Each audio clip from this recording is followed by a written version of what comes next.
Hola a todos, hoy vamos a aprender sobre la tercera de las bases naturales de nuestro planeta. Se trata de los cuerpos y cursos de agua. Vamos a ver en qué reside la diferencia. En los continentes se puede diferenciar, por un lado, los cuerpos de agua, formados por el agua acumulada, como lagos y lagunas. Y por otra parte, los cursos de agua, como los ríos y arroyos, donde el agua circula a través de un cauce y ambos cumplen un papel muy importante en el ciclo del agua, debido a que la transportan desde lugares altos hacia el mar y a su vez parte de ella se evapora humedeciendo la atmósfera.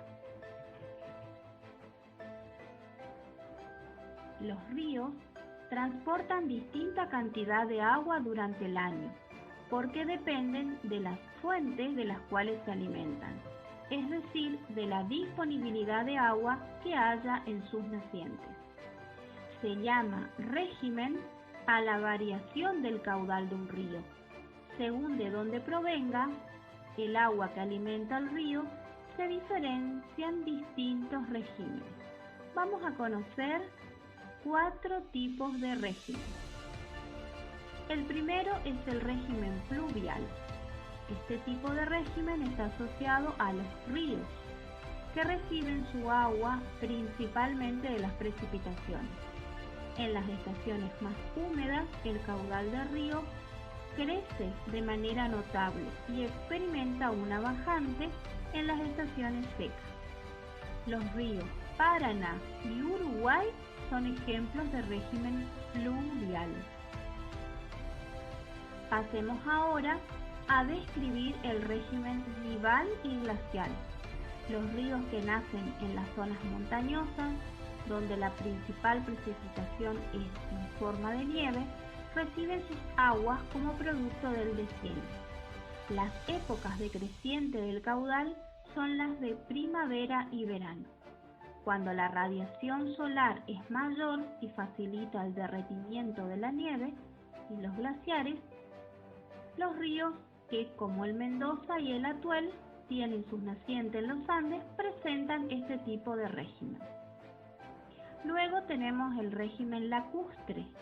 Corresponde a los ríos que nacen en un lago. Los niveles de agua dependen del aporte que reciba el lago, ya sea nival o fluvial. El río San Lorenzo, en el Canadá y los Estados Unidos, es un ejemplo de este tipo de régimen. Y por último tenemos el régimen mixto.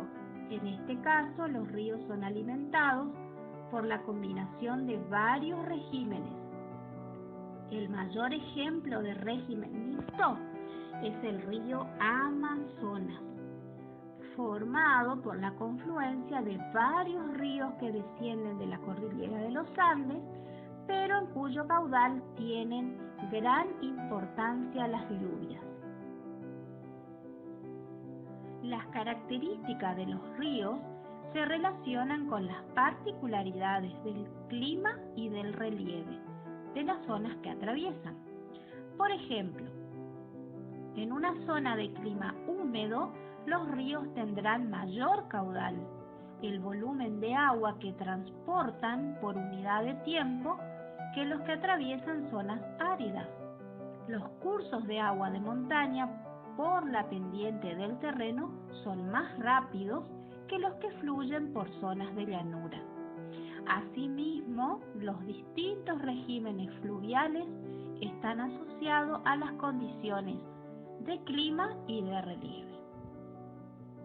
El sistema hidrográfico del planeta está compuesto por distintas cuencas. Una cuenca hidrográfica es el área en la cual el agua fluye hacia un río principal. Incluye tanto los cuerpos de agua, es decir, lagos y lagunas, como los cursos superficiales y subterráneos que desembocan en el curso de agua principal. Las cuencas hidrográficas reciben el nombre de su río principal. Así, por ejemplo, se habla de la cuenca del Plata, de la cuenca del Amazonas, la del Nilo. Ese río suele ser el de desagüe final de toda la cuenca. Los ríos que desembocan en él, llamados afluentes o tributarios, pueden formar redes muy extensas y de amplia distribución territorial, o pequeñas franjas de acuerdo con las características del relieve. Entre dos cuencas, por lo general, hay una zona conocida como divisoria de aguas, donde las pendientes determinan que el agua escurra hacia una u otra cuenca. Las grandes divisorias de agua suelen ser elevaciones del terreno, no necesariamente altas. Por ejemplo, la divisoria de agua en los Andes patagónicos entre los ríos que desaguan hacia el Atlántico y los que lo hacen hacia el Pacífico. No siguen la línea de las más altas cumbres. Veamos ahora cuáles son los tipos de cuencas.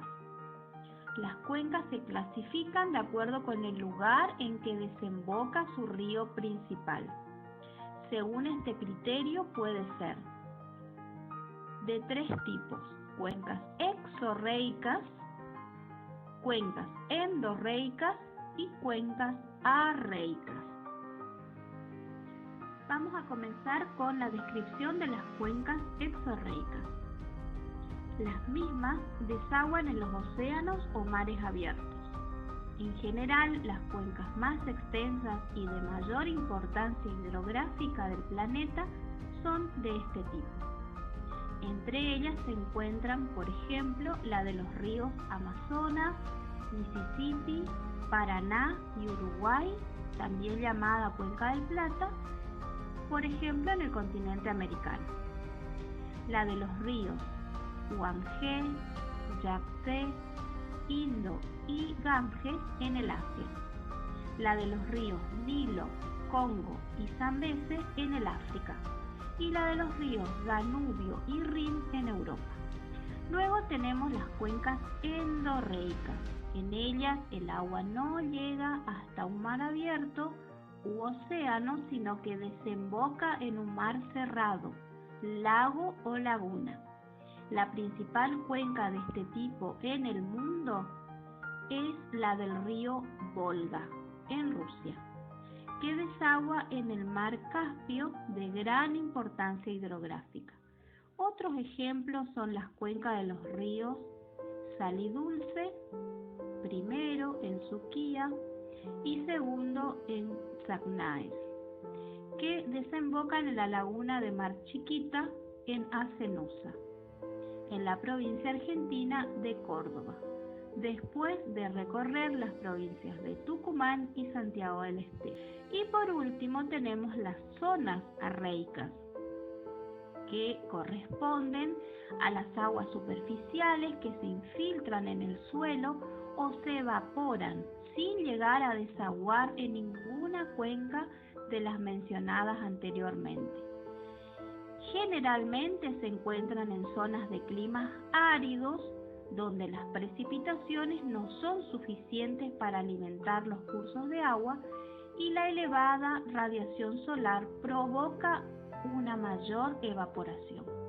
Es el caso, por ejemplo, del Arroyo Perdido, en la provincia del Chubut, y de numerosos cursos de agua temporarios conocidos como cañadas o cañadones.